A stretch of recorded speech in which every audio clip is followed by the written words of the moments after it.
Hey guys, সকলোকে good afternoon. মই এতিয়া উপস্থিত আছোঁ এক ঐতিহাসিক কালী মন্দিৰত।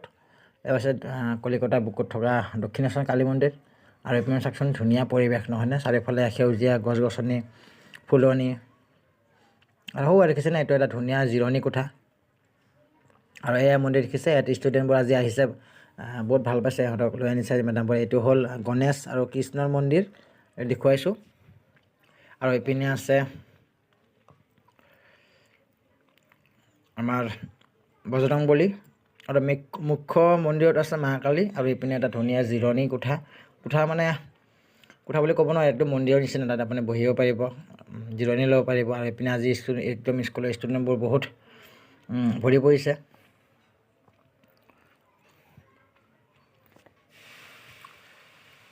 আৰু এইটো হ'ল মুখ্য মন্দিৰ, ইয়াতে আছে মা কালী। বিশেষকৈ বেংগলী সম্প্ৰদায়ৰ মানুহ ইয়াত বেছিকৈ অহা দেখা পোৱা যায়। মেইন পণ্ডিতটো বেংগলী। আৰু এয়া চাওক মা কালী মন্দিৰৰ ডিজাইনবোৰ দেখিছেনে, খুব আকৰ্ষণীয় নহয়নে? আজি গোটেইখিনি পৰিৱেশ দেখুৱাম বুলি ভাবিছোঁ আৰু দেখুৱাব চেষ্টা কৰিছোঁ। চাওক,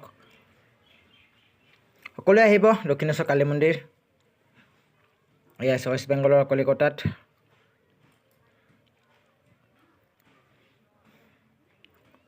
এটা ধুনীয়া পবিত্ৰ স্থান এইটো। চাওক, ইয়াত মা কালী আছে।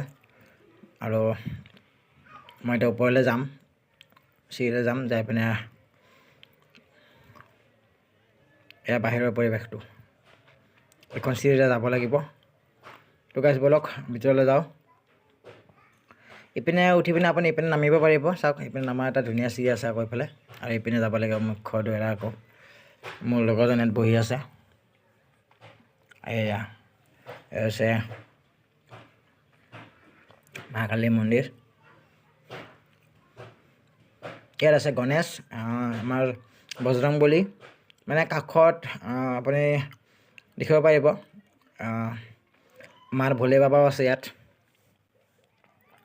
দেখুৱাব চেষ্টা কৰিম, মই পিছৰ ব্লগটো দি আছোঁ আপোনালোকক, দেখুৱাব চেষ্টা কৰি আছোঁ। আৰু ইয়াৰ ভিতৰৰ কিছু দৃশ্য দেখুৱাম।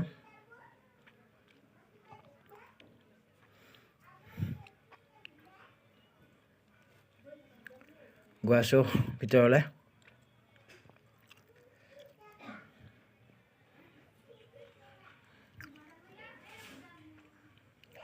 এয়া চাওক।